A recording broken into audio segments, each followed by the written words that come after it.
Sometimes love will bloom in the springtime,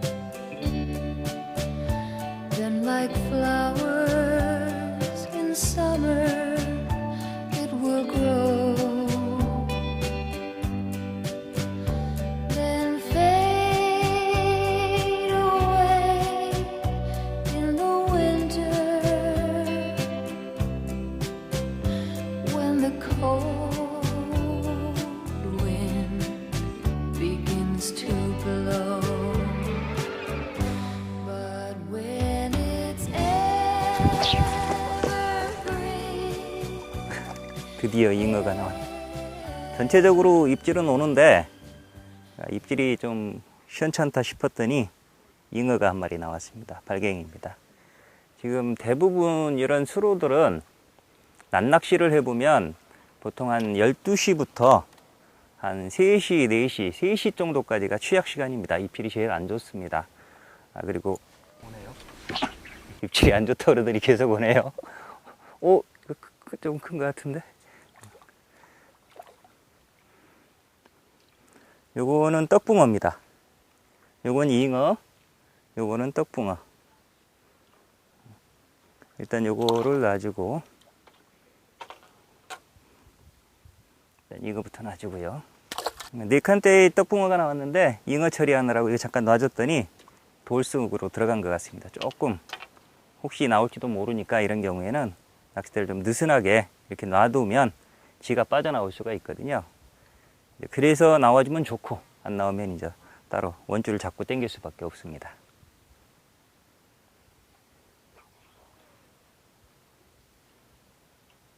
이건 제대로 걸렸네요.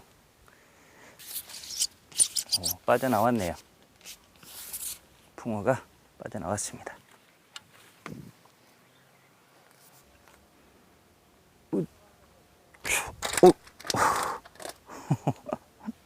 돌틈에서 붕어가 자력으로 빠져나왔는데 제가 드롭붕하다가 결국 빠져버렸습니다. 아까 얘기 계속하면 이 낮낚시 같은 경우에 보통 한 11시부터 한 서너 시까지가 제일 입질이 안 좋은 상황이거든요. 그러다가 이제 저녁 때 되면 또 살아납니다. 그래서 가능하면 낮낚시를 오신다 생각하면 좀 일찍 오시는 게 좋습니다. 그래서 한 7시 정도부터는 낚시를 시작할 수 있도록, 7시에 바로 입질이 안 오더라도 1시간 정도 이렇게 밥을 주고 나면 한두 시간 후에는 고기가 붙거든요. 그래서 피크 타임이 한 8시, 9시 요 정도로 봐야 되니까, 물론 저수지 낚시는 그 시간이면 거의 끝난 시간입니다. 근데 수로는 오히려 그런 8시에서 한 10시까지가 입질이 더 좋으니까 그런 시간을 활용하시는 게 좋을 것 같습니다.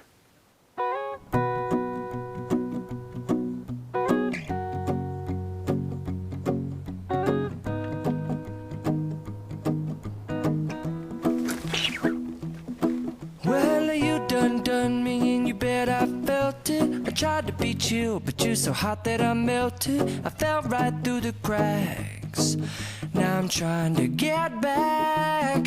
Before the cool done run out, I'll be giving it my best. This and nothing's gonna stop me but divine intervention. I reckon it's again my turn to win some or learn some, but I won't hesitate no more, no more.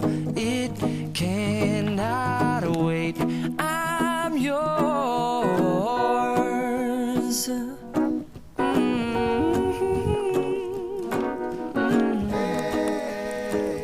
조금 커진 게 이 정도 씨알입니다. 오늘은 이 정도까지만 나오는 것 같습니다. 이제 제가 낚시를 하는 걸 보면서 이렇게 수심이 4m 정도로 깊은데 또 유동찌를 쓰면서 왜 유동폭을 주지 않습니까? 이렇게 이제 궁금해 하시는 분들이 많을 것 같은데, 유동폭은 줘도 되고 안 줘도 됩니다. 만약에 저 같은 경우도 지금 이게 밤낚시라면 줄보기를 안 달고도 이렇게 줄잡기가 편하니까 찌를 내려서 쓰면, 봉도를 한 1m 정도 위까지 아래 스토파를 내려서 쓰면 줄잡기가 훨씬 편하니까 그렇게 할 텐데, 지금은 낮낚시라서 뭐 투척이라든지 또 걷어들일 때 회수할 때 전혀 문제가 없기 때문에 지금은 이제 줄여서 쓰고 있는데, 또 하나 이유는 여기 같은 경우는 지금 석축으로 이렇게 되어 있습니다. 근데 이런 상황에서 만약에 이거 스토파를 내려서 이 밑에쯤에 찌가 이렇게 위치하게 만들어 놓으면 이게 찌를 손상시키는 경우가 굉장히 많습니다.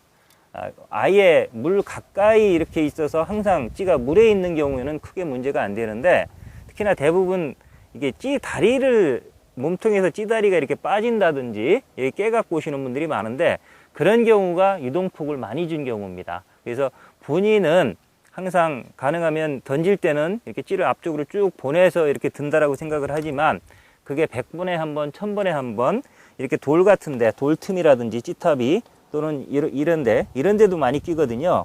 이렇게 끼어 있는 상태에서 투척을 하려고 낚싯대를 딱 들면, 이렇게 딱 드는 순간에 이게 이런 식으로 딱 끼면서 대부분 이 부분이 충격을 받습니다. 그래서 많은 분들이 이 찌다리가 분리되는 경우에, 찌다리가 분리가 되는데 요때 분리가 되는 게 아니라 사실은 챔질할 때 분리가 되거든요. 그러다 보니까 챔질에 어떻게 찌탑도 아니고 찌다리가 분리가 됩니까? 라고 생각을 많이 하시는데, 그거는 챔질에 의해서 나간다면 요 부분이 나가지 이 다리가 나가지가 않습니다.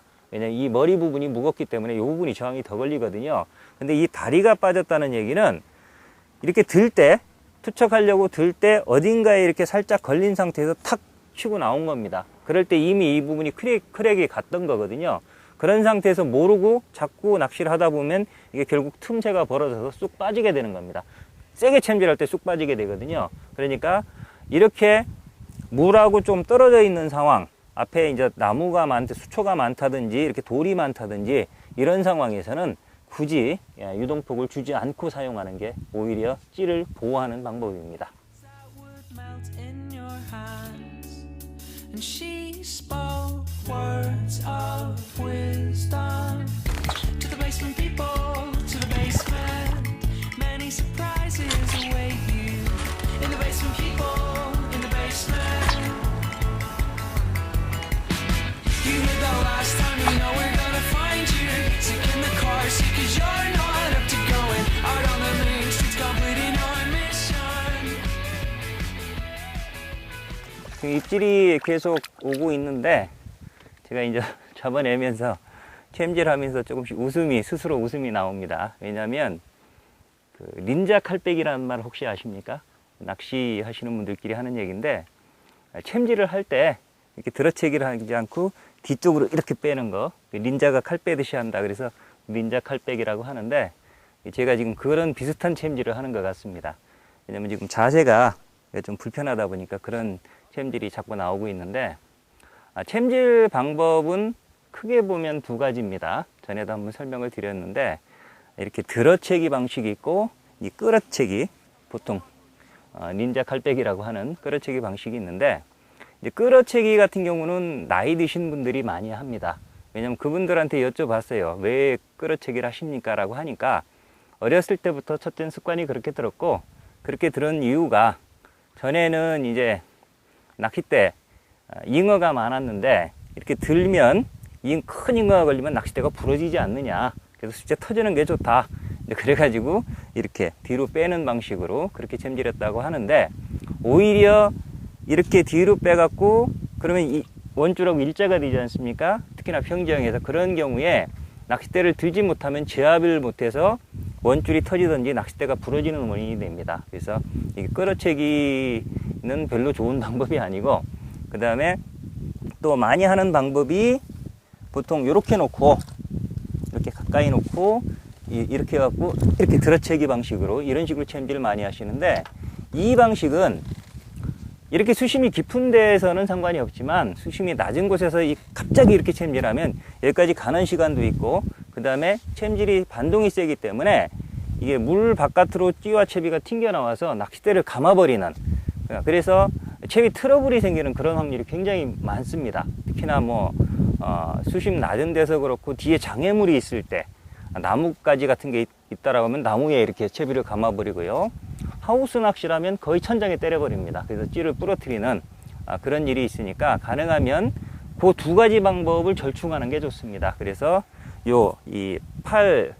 여기가 팔꿈치죠. 팔꿈치를 조인트로 해서, 팔꿈치를 조인트로 해서 요만큼 한 10cm 정도 잡기 좋게 뒤로 빼놓고, 이런 상태에서 요거를 요렇게 드는 방식으로 요 정도만 탁 들어주면 설사 허챔질이 되더라도 1m 수심이더라도 허챔질이 되더라도 채비가 바깥으로 튀어나오지가 않습니다. 그렇기 때문에 채비 트러블을 막을 수가 있으니까 이게 가장 간결하면서도 트러블을 줄일 수 있는 그런 방법입니다. 그러니까 끌어채기와 이 들어채기의 중간 정도인 이 팔꿈치를 주기로 하는 이 중간 정도 이 챔질을 평상시에 연습해 놓으면 좋을 것 같습니다.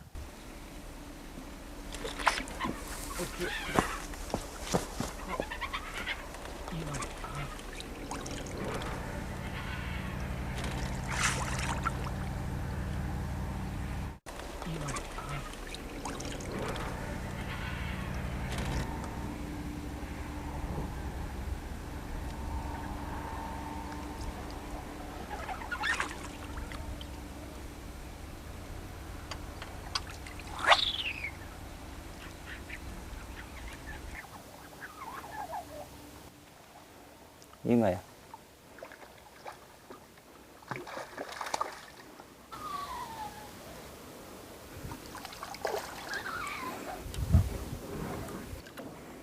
지금 3.6한 때 맨 왼쪽 대에서 큰 잉어가 나왔습니다. 이렇게 잉어가 나오면 이거 당황해 가지고 억지로 끌어내다가 터뜨리는 경우가 많거든요. 근데 이렇게 계속 들고 있으면 처음에 한두 번 저항하다가 이게 공기를 마시면 지가 뒤집어집니다. 그때는 지금 이거 아까 설명드렸지만 이게 당줄 2호의 무미늘 바늘이거든요. 그래도 이렇게 낚싯대 탄력으로 버티면 웬만하면 다 끌어낼 수 있습니다. 대부분 당황해서 못 끌어내는 거니까 절대 당황하지 말고, 그 다음에 잉어 이 정도 걸리면 대부분 옆에서 낚시하시는 분들이 뜰채를 대줍니다.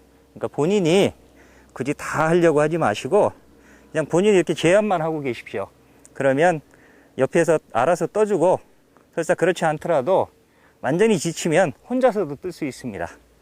그리고 아까 초반에 제가 딱 걸었다가 막 치고 나가니까 낚싯대를 들지 않고 옆으로 이렇게 눕히는 거 보셨을 거예요. 혹시 카메라에 잡혔는지 모르겠는데, 자, 그게 고기가 치고 나가는 상황에서 억지로 들려고 하면 반대로 작용하니까 터지게 되어 있습니다. 그렇다고 일자로 낚싯대를 놔주면 또 일자가 되니까 터지거든요. 그럴 때는 낚싯대를 옆으로 눕혀서 물의 저항으로 탄력을 버틸 수 있도록, 그래서 옆으로 이렇게 눕혀주는 겁니다. 그런 상태에서 어느 정도 힘이 빠지고 계속 나가지는 않거든요. 그러니까 어느 정도 나가고 나면 다시 들어주는 방식으로 그렇게 제압을 해야만 이게 원줄이나 목줄 터트리지 않고 또 낚싯대 부러뜨리지 않고 이렇게 잉어를 잡을 수가 있습니다. 네, 잉어 이렇게 뜰채 뜰 때 절대 뜰채로 꼬리 쫓아가지 마시고 이렇게 꼬리 쫓아가면 안 됩니다. 그럼 나갑니다.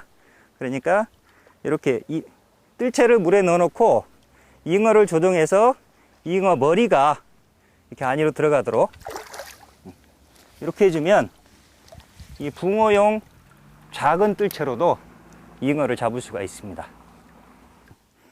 물속에서 봤을 때 꽤 커 보여서 한 6자 정도 되는 줄 알았는데 한 50 정도 되겠네요. 으차, 알아. 예.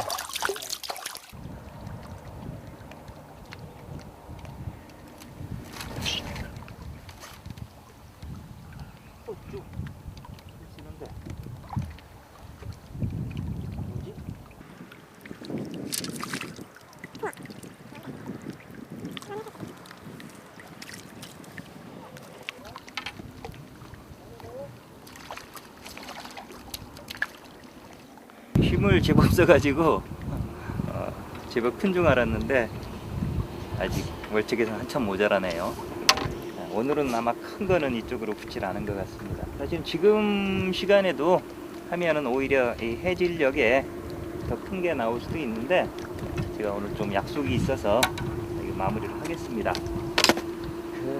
이곳 오늘 제가 낚시한 곳 이곳 선장수로, 그 다음에 이뿐이 아니라 저 밑에 쪽에 있는 금성수로 해암리, 그 다음에 뭐 창내리라든지 평택호 쪽에 기름리, 이런 곳이 이제 겨울 낚시가 아주 잘 되는 곳입니다. 이런 곳은 오히려 지금보다 조금 더 수온이 떨어졌을 때 한 11월, 10월부터 시즌이 시작돼서 11월, 12월 그리고 그게 1, 2월까지도 이어집니다.